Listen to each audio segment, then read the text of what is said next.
Maayong adlaw na usab mga igsoon. Ano yan usab kita sa atong inadlaw nga leksyon. Lunes, Oktubre 6. Ang uluhan sa atong leksyon karon mga igsoon, bili diha sa wala gidahom nga mga dapit.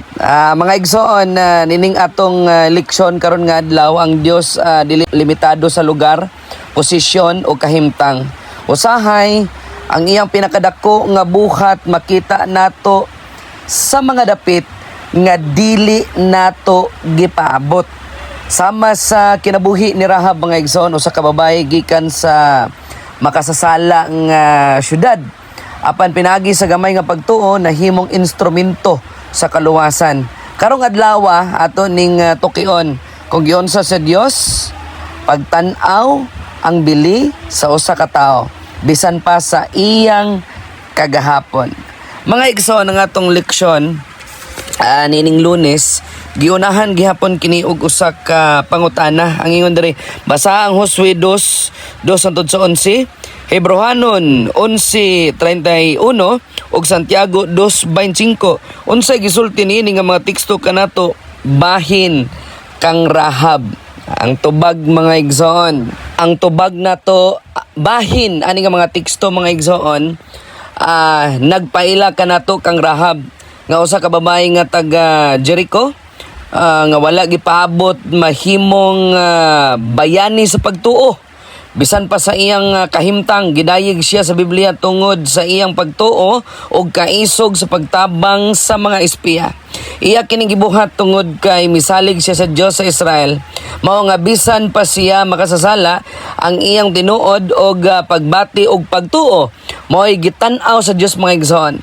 Dili ang iyang kagahapon, kung dili ang iyang kasing-kasing mga igsoon. Sa pagpadayon sa tong leksyon, ang kinabuhi ni Rahab usa ka kombinasyon sa kalibutanon og espiritual nga pakigbisog mga igsoon. Ang iyang bakak bisan nga sayop sa moral nga pamatasan napakita sa usa ka sitwasyon diin iyang gipili ang kaluwasan kaysa dautan nga kultura nga iyang gilibutan mga igsoon.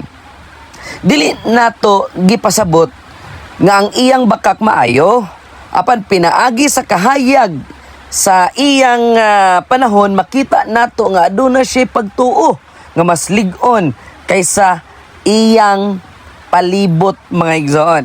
Sa Hebrohanon 11:31 ug Santiago 2:25 gipakita nga ang Dios nakakita og gamay nga sinag sa pagtuo sa iyang kasing-kasing mga igsoon.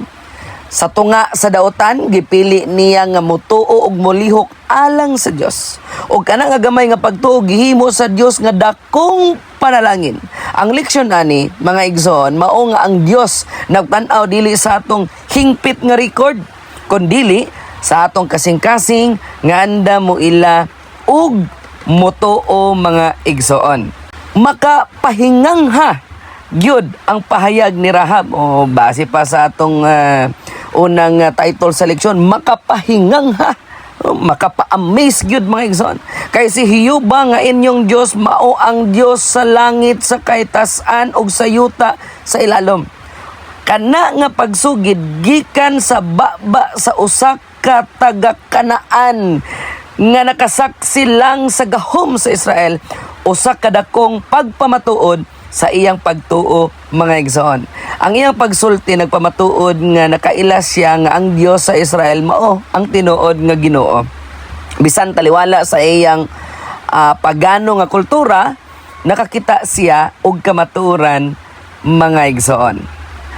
Ang pag-angkon ni Rahab nga ang Dios mao ra gyud ang tinuod nga Ginoo, nagpakita nga nakasabot siya sa kahulugan sa pagsalig og pagtugyan. Sa iyang panigingnan makita nato ang duha ka agianan.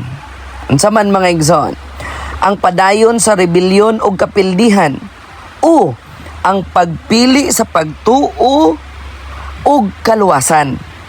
Rahab bisan makasasala nagpili sa Dios. Og tungod ana naluwas siya og mahimong kabahin sa kaliwatan ni Ginoong Hesukristo. Kana usa ka dako kaayong pagpamatuod mga igsoon nga walay layo kaayo sa grasya sa Dios.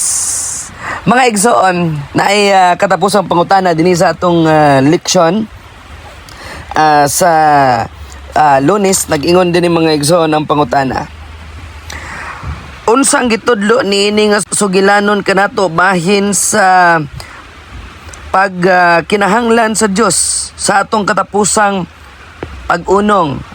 Mga igsoon, ang sugilanon ni Rahab nagtudlo nga ang Dios dili magamit sa hingpit nga mga tao ra, usahay sa mga lugar nga dili nato gipaabot o gidahom. Sama kang Rahab, makaplagan nato ang labing tinud-anay nga pagtuo. Ang Dios nagkinahanglan sa atong tibuok pag-unong og pagsalig. Dili tungod kay perpekto ta, apan tungod kay siya perpekto og mapasayloon. Mao kana ang bili nga iyang gipakita diha sa wala gipaabot nga dapit.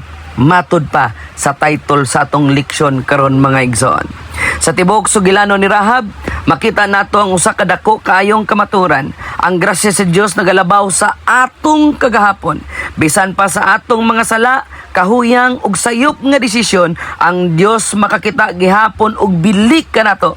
Dili niya tan-awon kung kinsa ka sa una, apan kung unsa ang imong pagpili karon. Kung andam lang ta mo pasakop og mutuo mga igsoon, mahimo kitang sama kang Rahab gikan sa kawad-on og kaulaw ngadto sa pagkamabungahon og paglaom. Ang Dios nagtan-aw sa kasing-kasing nga puno sa pagtuo og gikan niana makabuhat siya og dakong kaayo nga kausaban sa matag usa kanato mga igsoon. Sa pagtapos sa atong leksyon, magampo ta.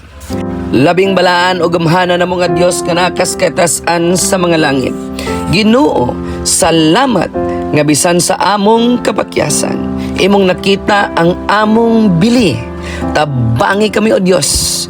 Kami nga magpabilin, nga magtugyan ug magpuyo sa pagtuo.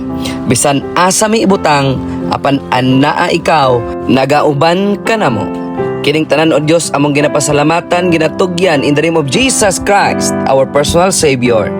Amen. Mga igsoon, nagasalamat sa iyong pagpaminaw, pagtanaw diri sa atong inadlaw nga leksyon. God bless us all.